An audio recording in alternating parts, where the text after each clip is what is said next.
Hit and run का जो law है, मैं पार्लियामेंट में खड़े होकर इसकी मुखालिफत करा था, मैं स्पीच भी डाला उसकी। क्रिमिनल ज्यूरिस्प्रूडेंस में आप 2 साल से 10 साल कर देंगे, ये क्या है भाई? ये क्या बनाना चाह रहे इस मुल्क को आप? ठीक है, वो गलत है, क्राइम है, मगर 10 साल कैसा करेंगे आप? और उसमें आप बेल नहीं होंगी। मैं उस वक्त वार्न करा था लोकसभा में मेरी स्पीच में, मगर 306 आप लोग आज हवा में उड़ रहे हैं, जमीन पे पैर ही नहीं है आपके।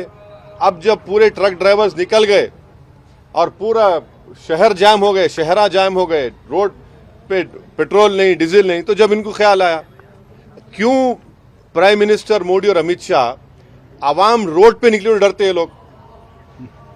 अबे पार्लियामेंट में हम बोले आपको वार्न करे, मत करो ये काम आप, मगर आप नहीं सुने। मैं फिर से कह रहा हूं, ये जो नया तीनों फौजदारी का कानून लाए, ये रोलेट एक्ट की याद दिलाता है। मैं फिर से कह रहा हूं, अगर आज महात्मा गांधी और भगत सिंह रहते तो बोलते ये तो रोलेट एक्ट है, ये इससे बहुत नुकसानात होने जाएंगे, बहुत से परेशानी होने जाएंगे। अब देखना इसका गलत इस्तेमाल होगा बहुत।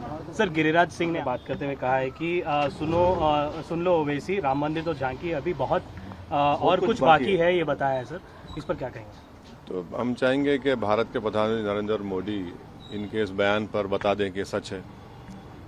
जब उनका कैबिनेट का मंत्री इस तरह की बकवास कर रहा है, तो देश के प्रधानमंत्री की ये एक मॉरल रिस्पॉन्सिबिलिटी बनती है, कलेक्टिव रिस्पॉन्सिबिलिटी बनती है कि वो अपने इस मिनिस्टर के बयान की तस्दीक कर दें। वो क्या कह रहा है, सच कह रहा है क्या? आप काशी, मथुरा, टीले वाली मस्जिद, सुनहरी मस्जिद, जितने आरएसएस के पास जो 30-35 हज़ार मसाजिद के लिस्ट है, क्या वो सब ले लेंगे क्या आप लोग? तो देश के प्रधानमंत्री की जिम्मेदारी है कि वो अपने मिनिस्टर के इस बयान के ऊपर देश को बताएं कि उनकी पॉलिसी क्या है। क्या ये बात सच नहीं है कि अगर 6 दिसंबर को मस्जिद नहीं शहीद की जाती तो कोर्ट का जजमेंट क्या आता? क्या ये बात सच नहीं है कि बगैर मुस्लिम पक्ष को बताए ताले खोले गए? जब कंप्यूटर नहीं था तो चंद मिनट की हियरिंग में जज साहब ने 26 या 25 पेज का ऑर्डर दे दिया, और बाद में वही जज साहब ने अपनी किताब में लिखा कि उनको ऊपर से इशारा मिला क्योंकि उन्होंने अपने कोर्ट की दीवार पर एक काले बंदर को देखा।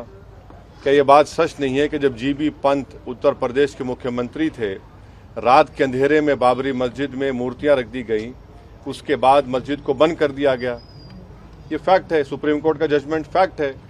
इसीलिए हमने जब सुप्रीम कोर्ट का जजमेंट आया था, हमने कहा था कि सुप्रीम कोर्ट का जजमेंट बिलीफ के ऊपर आया है, और हमको इस बात का उस वक्त अप्रीहेंशन था, जो अब सच साबित हो रहा है अनफॉर्चुनेटली, कि आप देख रहे हैं कि मुख्तलिफ मसाजिद के ऊपर केसेस डाले जा रहे हैं। तो ये मैं जो कह रहा हूँ फैक्ट है, वो मैं मानता हूँ सुप्रीम कोर्ट जजमेंट पर। जैसा जस्टिस जे एस वर्मा ने कहा था कि supreme court is supreme but not infallible.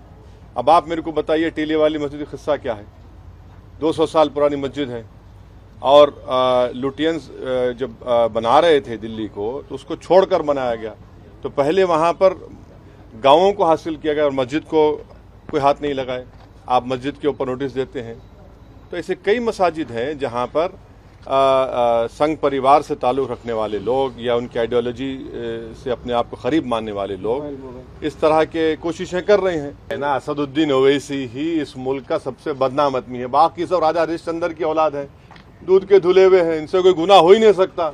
मुझे अपनी बात करने का इख्तियार है।